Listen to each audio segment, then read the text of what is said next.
Continue ਕਰਦੇ ਹਾਂ ਜੀ। Match list 1 with list 2 and select the correct answer using the codes given below the list। ਦੇਖਦੇ ਹਾਂ ਜੀ। land allotted to big feudal landlords। Big feudal landlords ਨੂੰ ਜ਼ਮੀਨ ਦੇਤੀ। ਜਾਗੀਰਦਾਰੀ ਸਿਸਟਮ, ਰਿਓਤ ਵਾਲੀ ਸਿਸਟਮ, ਮਹਿਲ ਵਾਲੀ ਸਿਸਟਮ ਤੇ ਜ਼ਮੀਂਦਾਰੀ ਸਿਸਟਮ। ਆਪਾਂ ਜਿਹੜਾ ਨਾ ਇਹਨਾਂ ਨੂੰ ਸਿਸਟਮਾਂ ਨੂੰ ਪੜ੍ਹ ਲਈਏ।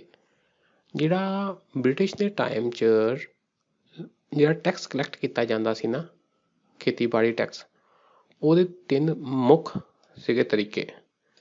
ਇੱਕ ਸੀ ਜੀ ਰॉयਟ ਵਾਲੀ। ਉਹ ਸੀ ਜੀ ਡਾਇਰੈਕਟ ਕਿਸਾਨਾਂ ਦੇ ਨਾਲ, ਰਿਓਟ ਮਤਲਬ ਕਿਸਾਨ, ਉਹਨਾਂ ਤੋਂ ਡਾਇਰੈਕਟ ਟੈਕਸ ਵਸੂਲਣਾ। ਇੱਕ ਸੀ ਮਹਿਲਵਾੜੀ। ਮਹਿਲ ਦਾ ਮਤਲਬ ਵੀ ਕੁਛ ਗਰੁੱਪ ਆਫ ਫਾਰਮਰਸ ਜਾਂ ਇੱਕ ਪਿੰਡ ਪੂਰਾ ਜਾਂ ਕੁਛ ਪਿੰਡ ਮਿਲਾ ਕੇ ਇੱਕ ਏਰੀਆ, ਇੱਕ ਯੂਨਿਟ ਬਣ ਜਾਂਦਾ ਸੀ, ਉਹਨੂੰ ਕਹਿੰਦੇ ਸੀ ਮਹਿਲ। ਤੇ ਉਹਨਾਂ ਤੋਂ ਇਕੱਠਾ ਟੈਕਸ ਵਸੂਲਣਾ, ਭਾਵ ਇੱਕ ਕਿਸਾਨ ਕੋਲ ਨਹੀਂ, ਗਰੁੱਪ ਆਫ ਜਿਹੜੇ ਫਾਰਮਰਸ ਆ ਉਹਨਾਂ ਕੋਲੋਂ ਇਕੱਠਾ ਟੈਕਸ ਵਸੂਲਣਾ ਵੀ ਤੁਸੀਂ ਸਾਨੂੰ ਇੰਨਾ ਦੇਣਾ ਆ, ਇੰਨੇ ਪਿੰਡਾਂ ਦੇ ਕਿਸਾਨੋਂ ਸਾਨੂੰ ਇੰਨਾ ਦੇਣਾ ਐਗਰੀਕਲਚਰ ਟੈਕਸ, ਤੇ ਤੁਸੀਂ ਆਪਸ 'ਚ ਦੇਖ ਲਓ ਕਿੱਦਾਂ ਕੰਮ ਕਰਨਾ। ਮਤਲਬ ਪੂਰੇ ਦਾ ਪੂਰੇ ਪਿੰਡ ਨੂੰ ਜਾਂ ਗਰੁੱਪ ਆਫ ਵਿਲੇਜਸ। ਇੱਕ ਹੁੰਦਾ ਸੀ ਜੀ ਜ਼ਮੀਂਦਾਰੀ ਸਿਸਟਮ। ਇੱਕ ਮੇਨ ਜ਼ਮੀਂਦਾਰ, ਉਹ ਕੀ ਕਰਦਾ ਸੀਗਾ, ਦੂਸਰੇ ਲੋਕਾਂ ਕੋਲੋਂ ਟੈਕਸ ਕਲੈਕਟ ਕਰਕੇ ਕੁਛ ਹਿੱਸਾ ਆਪਣੇ ਕੋਲ ਰੱਖਦਾ ਸੀ ਤੇ ਬਾਕੀ ਸਰਕਾਰ ਨੂੰ ਦਿੰਦਾ ਸੀ। ਇਹ 3 ਸੀ ਜੀ ਮੇਨ। ਰॉयटवादी ਮਤਲਬ ਡਾਇਰੈਕਟ ਕਿਸਾਨਾਂ ਕੋਲੋਂ। Land allotted to revenue farmers of rent collectors. ਪਤਾ ਨਹੀਂ ਜੀ, ਦੇਖਦੇ ਹਾਂ ਅੱਗੇ। Land allotted to each peasant with the right system to sublet, mortgage, transfer, gift or sell। Land ਇੱਕ ਸਿੱਧੇ ਕਿਸਾਨ ਨੂੰ ਦੇਤੀ। ਠੀਕ ਹੈ ਜੀ। ਸੀ ਦਾ ਆਂਸਰ ਹੋ ਗਿਆ ਸਿੱਧਾ ਕਿਸਾਨ ਨਾਲ ਡੀਲ ਕਰਦਾ। ਸੀ ਦਾ ਹੋ ਗਿਆ ਜੀ ਆਂਸਰ ਦੂਜਾ, ਰਿਓਟ ਵਾਲੀ। Revenue settlements made at village level. ਪਿੰਡ ਦੇ ਪੱਧਰ ਤੇ ਰੈਵਨਿਊ ਸੈਟਲਮੈਂਟ ਕਰਨੀ। ਡੀ ਦਾ ਹੋ ਗਿਆ ਤੀਸਰਾ। ਡੀ ਦਾ ਤੀਸਰਾ ਤਾਂ ਪੱਕਾ ਜੀ। ਡੀ ਦਾ ਤੀਸਰਾ ਦੇਖ ਲਓ ਜੀ। ਦੇਖੋ ਜੀ, ਤੁਹਾਨੂੰ ਤਾਂ ਚਾਹੇ ਬਾਕੀ ਨਹੀਂ ਆਉਂਦੇ, ਡੀ ਦਾ ਤੀਸਰਾ ਆਹ ਵਾਲਾ ਆਂਸਰ ਆ ਜੀ।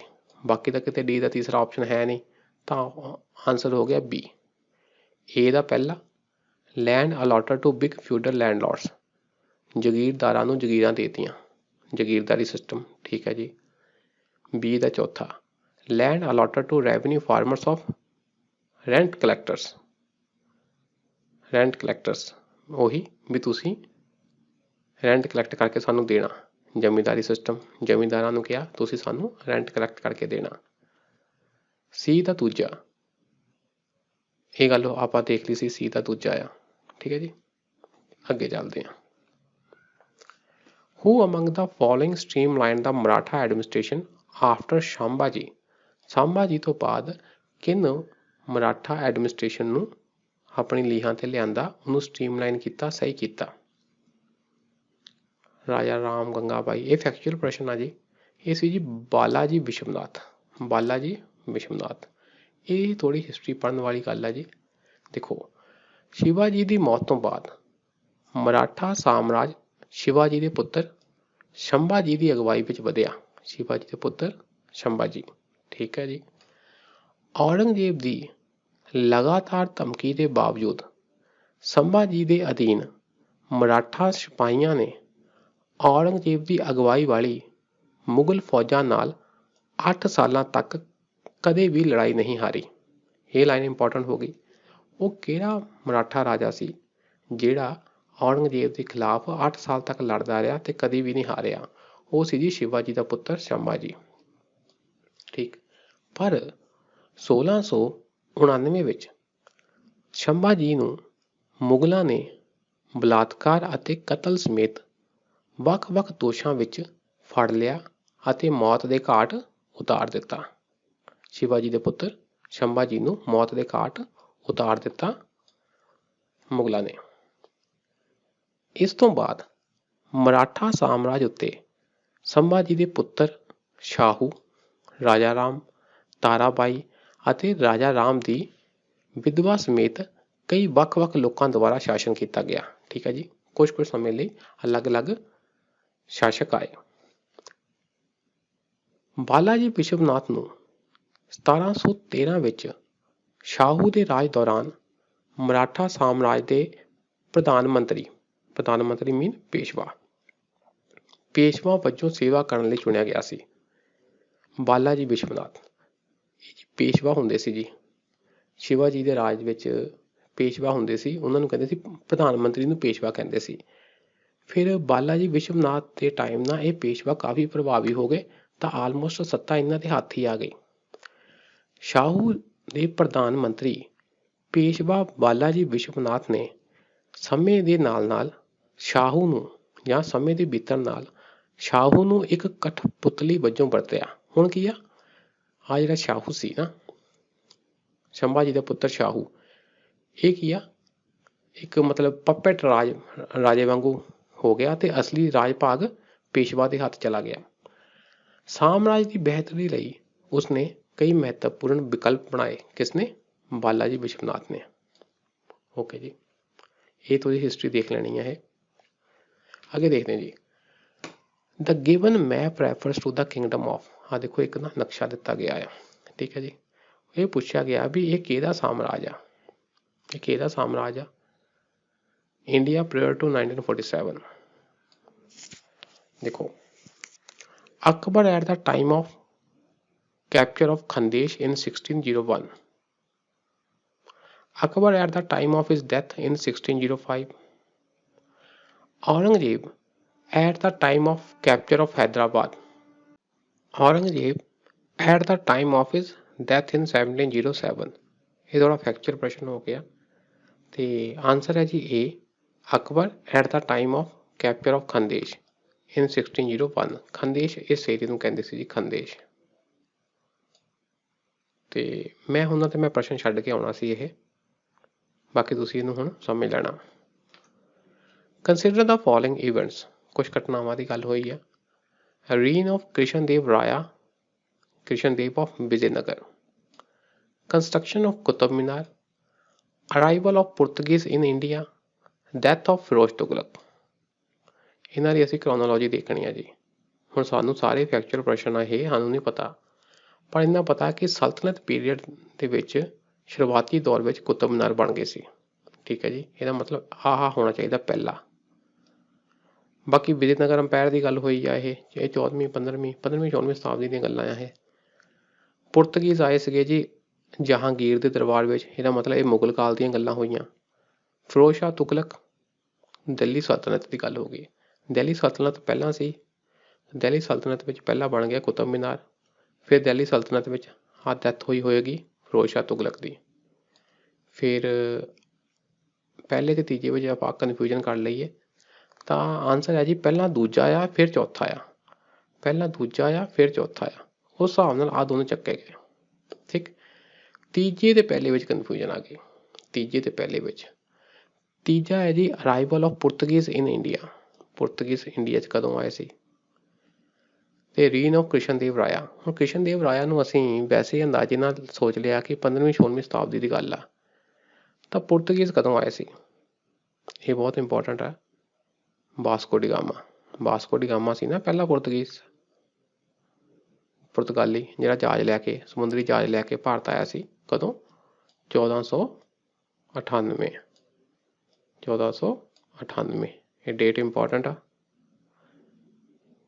ਤੇ ਇਹਦਾ ਮਤਲਬ ਪਹਿਲਾਂ ਆਇਆ ਸੀ ਜੀ, ਪੁਰਤਗੀਜ਼ ਪਹਿਲਾਂ ਆਏ ਸੀ। ਤੀਜਾ ਪਹਿਲਾ ਫਿਰ ਪਹਿਲਾ, ਤੁੱਕਾ ਮਾਰਦੇ, ਮੇਰੇ ਹਿਸਾਬ ਨਾਲ ਇਹ ਆਨਸਰ ਆ। ਆਪਾਂ ਆਨਸਰ ਦੇਖ ਲੈਂਦੇ ਜੀ, ਆਨਸਰ ਇਹੀ ਹੈ ਜੀ।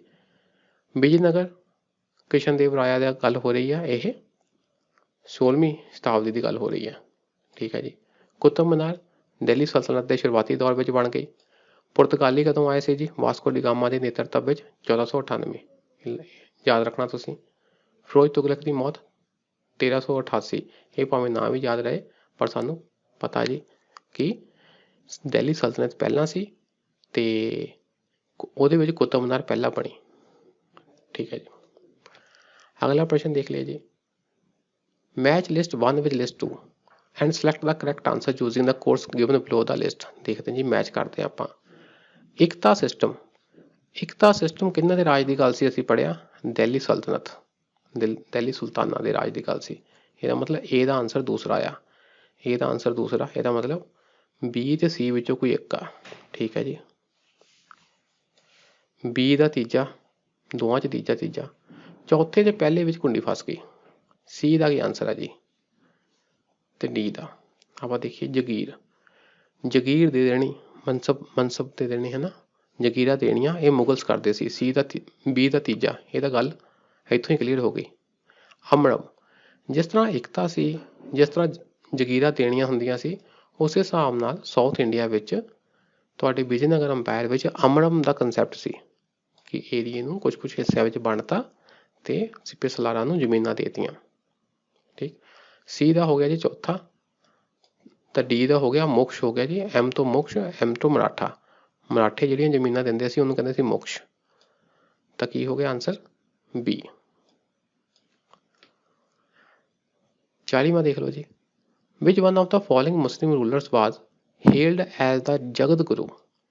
ਕਿ ਉਹ ਕਿਹੜਾ ਮੁਸਲਿਮ ਸ਼ਾਸਕ ਸੀ ਜਿਹਨੂੰ ਜਗਤ ਗੁਰੂ ਕਿਹਾ ਜਾਂਦਾ ਸੀ, ਕਿਹਦੇ ਦੁਆਰਾ, by his Muslim subject because of his belief in secularism. ਉਹ ਕਾਫੀ ਧਰਮ ਨਿਰਪੇਖ ਸੀ, ਉਹਨੂੰ ਜਗਤ ਗੁਰੂ ਵੀ ਕਿਹਾ ਜਾਂਦਾ ਸੀ। ਇਹਦੀ ਆਪਣੇ ਇੱਧਰਲੇ ਜਿਹੜੇ ਸੀ ਨਾ ਕਰਨਾਟਕ ਬੀਜਾਪੁਰ ਸਾਈਡ ਦੇ ਰਾਜੇ ਇਬਰਾਹਿਮ ਆਦਿਲ ਸ਼ਾਹ, ਇਹਨਾਂ ਨੂੰ ਜਗਤ ਗੁਰੂ ਕਿਹਾ ਜਾਂਦਾ ਸੀ।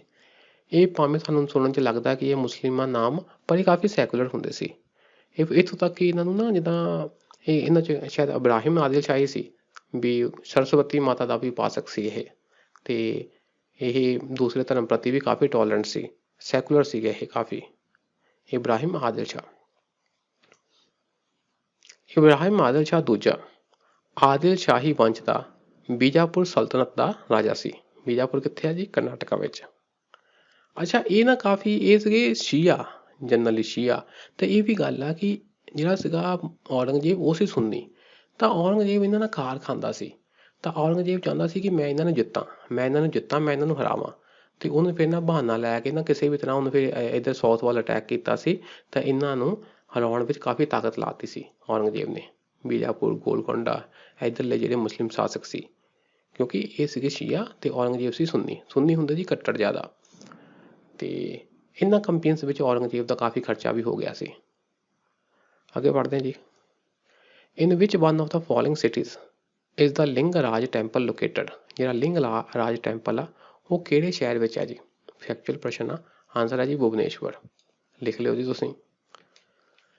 Match list 1 with list 2 and select the correct answer using the course given below the list। ਦੇਖਦੇ ਜੀ, ਭਗਤੀ ਸੇਂਟ, ਭਗਤੀ ਕਾਲ ਦੇ ਸੰਤ ਮਹਾਂਪੁਰਖ ਤੇ ਉਹਨਾਂ ਦਾ ਕੀ ਕੀ ਕੀਤਾ ਸੀ। ਨਾਮਦੇਵ, ਕਬੀਰ, ਰਵਿਦਾਸ ਤੇ ਸੈਨ। ਪੰਜਾਬ ਦੇ ਆ ਤੁਸੀਂ ਜੀ, ਤੁਹਾਨੂੰ ਇਹ ਆਂਸਰ ਆਉਣਾ ਚਾਹੀਦਾ ਆ। ਗੁਰੂ ਗ੍ਰੰਥ ਸਾਹਿਬ ਵਿੱਚ ਇਹਨਾਂ ਸਾਰਿਆਂ ਦੇ ਮਹਾਂਪੁਰਖਾਂ ਦੀ ਬਾਣੀ ਆ। ਭਗਤੀ ਕਾਲ ਦੇ ਮਹਾਨ ਸੰਤ ਹੋਏ ਜੀ ਨਾਮਦੇਵ। ਨਾਮਦੇਵ, ਭਗਤ ਨਾਮਦੇਵ ਜੀ ਦਰਜੀ ਸੀ। ਨਾਮਦੇਵ। ਕਬੀਰ ਜੀ ਜੁਲਾਹੇ ਸੀ, ਬੀਵਰ। ਰਵਿਦਾਸ ਜੀ ਕੋਬਲਰ ਸੀ ਤੇ ਸੈਨ ਨਾਈ ਸੀ। ਹੁਣ ਦੇਖ ਲਓ ਜੀ, ਜੋ ਵੀ ਆਂਸਰ ਆ ਤੁਸੀਂ ਇੱਥੋਂ ਸਿਲੈਕਟ ਕਰ ਲਿਓ। ਅਗਲਾ ਦੇਖੋ ਜੀ, ਮੰਗੋਲਸ ਅੰਡਰ ਚੰਗੇਜ਼ ਖਾਨ ਇਨਵੈਡਡ ਇੰਡੀਆ। ਮੰਗੋਲਾਂ ਨੇ ਚੰਗੇਜ਼ ਖਾਨ ਦੇ ਨੇਤਰਤਵ ਵਿੱਚ ਭਾਰਤ ਤੇ ਅਟੈਕ ਕੀਤਾ। ਉਸ ਸਮੇਂ ਭਾਰਤ ਉੱਤੇ ਕੌਣ ਰਾਜ ਕਰ ਰਿਹਾ ਸੀ, ਬਲਬਨ, ਫਿਰੋਜ਼ ਸ਼ਾਹ ਤੁਗਲਕ, ਇਲਤਤਮਿਸ਼ ਜਾਂ ਮੁਹੰਮਦ ਬਿਨ ਤੁਗਲਕ। ਆਂਸਰ ਹੈ ਜੀ ਇਲਤਤਮਿਸ਼। ਇਹ ਇੰਪੋਰਟੈਂਟ ਆ, ਇਲਤਤਮਿਸ਼। ਅਸਲ 'ਚ ਇੱਧਰ ਬੰਗਾਸ਼ ਸਾਈਡ ਦਾ ਨਾ ਉਹ ਉੱਤਰੀ ਅਫਗਾਨਿਸਤਾਨ ਦੇ ਏਰੀਏ, ਸੈਂਟਰਲ ਏਸ਼ੀਆ ਦੇ ਕੋਈ ਇੱਕ ਰਾਜਾ ਸੀ।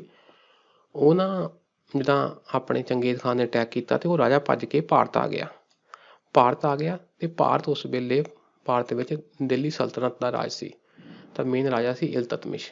ਤਾਂ ਇਲਤਤਮਿਸ਼ ਨੇ ਉਸ ਰਾਜੇ ਨੂੰ ਪਨਾਹ ਦੇਣ ਤੋਂ ਨਾ ਕਰਤੀ ਵੀ ਰਾਜਾ ਜੇ ਤੈਨੂੰ ਅਸੀਂ ਪਨਾਹ ਦਿੱਤੀ ਤਾਂ ਚੰਗੇਜ਼ ਖਾਨ ਨੇ ਸਾਡੇ ਤੇ ਵੀ ਚੜ੍ਹਾਈ ਕਰ ਦੇਣੀ ਆ।